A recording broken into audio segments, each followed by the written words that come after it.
ये लोग हमको डिसाइड नहीं करेंगे। अब आयुष्मान को लेकर पेमेंट क्यों नहीं हो रहा है, कहाँ फंसा है, क्या कारण है, आईएमए को जानकारी नहीं है।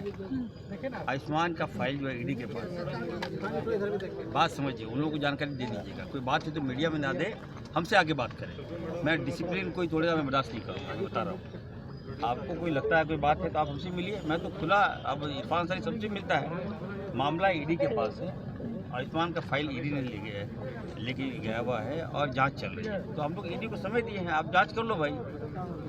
और इसमें तो सरकार क्या करेगी, मंत्री क्या करेगा, हम लोग तो नहीं रोके आयुष्मान का फाइल। लेकिन उन मरीजों का क्या होगा? परेशानी तो बढ़ेगी ना इरफान जी। जब मामला अगर कहीं लंबित है तो हम बियॉन्ड जाके पेमेंट नहीं कर सकते हैं, हमारे भी हाथ बंधे हैं। अगर आईएमए को लगता है कि नहीं मैं जिम्मेवार हूँ तो बता दे, मैं उनको सेटिस्फाइड कर दूंगा। लेकिन जब आप देखिए छापामारी किया है, छापामारी चला, जमशेदपुर भी गए वो लोग, फाइल हमारे लेके चले गए। लेकिन फिर भी मैंने कहा कि जहाँ पे जो फाइल में अगर क्लीन चिट होगा तो हम पेमेंट करेंगे। अभी हमारे जो सेक्रेटरी हैं आउट ऑफ इंडिया हैं वो आते हैं तो हम कोई रास्ता निकालेंगे। लेकिन हम लोग फिर से मैं ये कहना चाहता हूँ कि सरकारी संस्थाएं तो हैं हमारे पास, कहाँ हमारा इलाज पेंडिंग है, किसका इलाज नहीं हो रहा है, कौन गरीब का इलाज नहीं हो रहा, हम लोग तो लगे हुए हैं। और ख़ास करके हजारीबाग के जो कुछ लोग हैं वो लोग वहाँ नेतागिरी करवा रहे हैं, ये भी मुझे जानकारी है। ये सब मत करवाइए, मैं देख रहा हूँ। लेकिन जो हॉस्पिटल है वो हमारा है, वो हमारा अंग है और हॉस्पिटल को देखना मेरी जवाबदेही है। तो जो बातें टेक्निकल था मैंने आपसे शेयर कर दिया। उन लोगों को नहीं मालूम है कि मामला ईडी के पास है, ईडी जांच कर रही है, हम लोगों ने समय दिया है, आप जांच कर लीजिए। क्योंकि मैं नया मंत्री हूँ, जो बातें पूर्व के मामले की बातें आ रही हैं तो अभी हमको थोड़ा समय चाहिए। हम जिसका पैसा अगर एक पैसा भी निकलता है तो उसको हम एक पैसा प्लस ही देंगे। लेकिन थोड़ा जब बातें टेक्निकल में फंसा है तो उसको क्लियरेंस होने दीजिए। और आईएमए से मैं कहूँगा कम से कम कोई बात है तो मंत्री से बताइए। बयानबाजी करके क्या फ़ायदा होगा। एक तो हम ऐसे स्ट्रगल कर रहे हैं, हम हर जगह जहाँ जा रहे हैं देखिए वहाँ गड़बड़ी मिल रहा है हमको, हम सुधारने का प्रयास कर रहे हैं और बेहतर कर रहे हैं, सारे लोग अप्रिशिएट कर रहे हैं।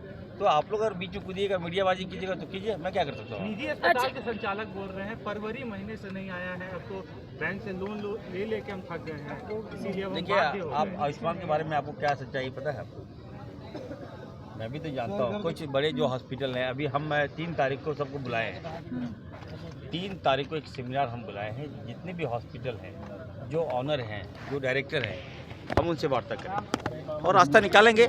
अगर उनका पैसा फंसा है तो हम लोग तो पेमेंट दे ही रहे हैं, अब क्यों नहीं दे रहे हैं ये भी मैंने आपको खुलासा कर दिया।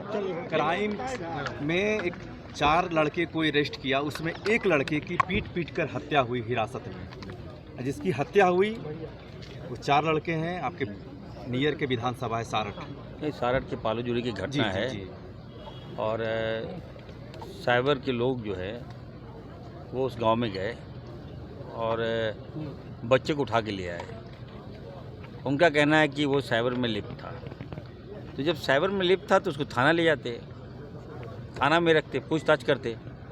लेकिन इसी क्रम में कोई कह रहा है कि उसको मारा गया है, पुलिस कह रही है कि नहीं वो हार्ट अटैक आ गया है। तो हार्ट अटैक क्यों आया? पुलिस अगर ये भी हमारे तंत्र है, पुलिस हमारा अंग है, हमारी सरकार है। लेकिन मैं कहूँगा पुलिस वाले को भी कहूँगा कि आप पुलिस है कि बॉस नहीं ना भाई। आप किसी के बच्चा को उठा लीजिएगा, आप क्यों उठाए तो आप उसको सही सलामत लाना होगा आपको। ये तो पुलिस पर केस बनता है ना। हम मंत्री हैं इसलिए ज़्यादा नहीं बोल पा रहे हैं, विधायक होते तो अभी धज्जी उड़ा देते। लेकिन कहने का मतलब ये किसी के बेटा को आप उठा लीजिएगा और कहेंगे हार्ट एक मिनट नहीं, अगर किसी के बेटा को उठा लीजिएगा और बोलेगा नहीं हार्ट अटैक आ गया तो हार्ट अटैक क्यों आया, जिम्मेवार कौन है, कौन देखेगा उसको?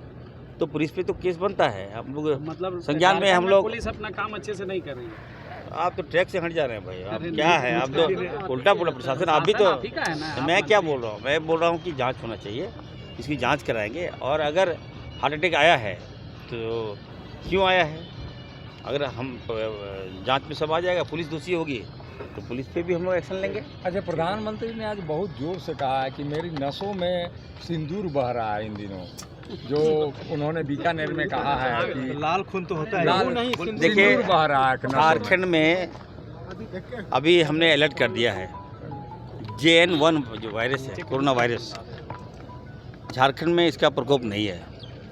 और हमने आज मॉर्निंग में विभाग को बुलाकर निर्देश दे दिए हैं, सभी एयरपोर्ट में, सभी रेलवे स्टेशन में, सभी बस अड्डे में आप जाइए और JN1 वायरस जो है उसका लक्षण अगर आपको मिलता है तो इमीडिएट उसको रोकिए, ताकि इसका प्रकोप हमारे झारखंड में नहीं हो।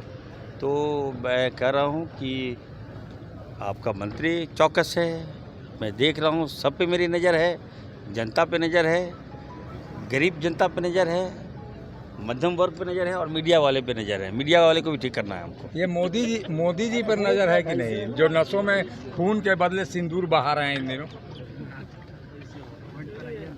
देखिए, ये देश का मामला है और सिंदूर का मामला है। हम लोग सिंदूर की रक्षा करना है। मोदी जी से पहले हम लोग अपनी बहनों को कभी, तो क्या कहते हैं, विधवा क्या कहते हैं, सुहागन को नहीं जुड़ने दिया। तो सिंदूर की रक्षा सबको करना चाहिए।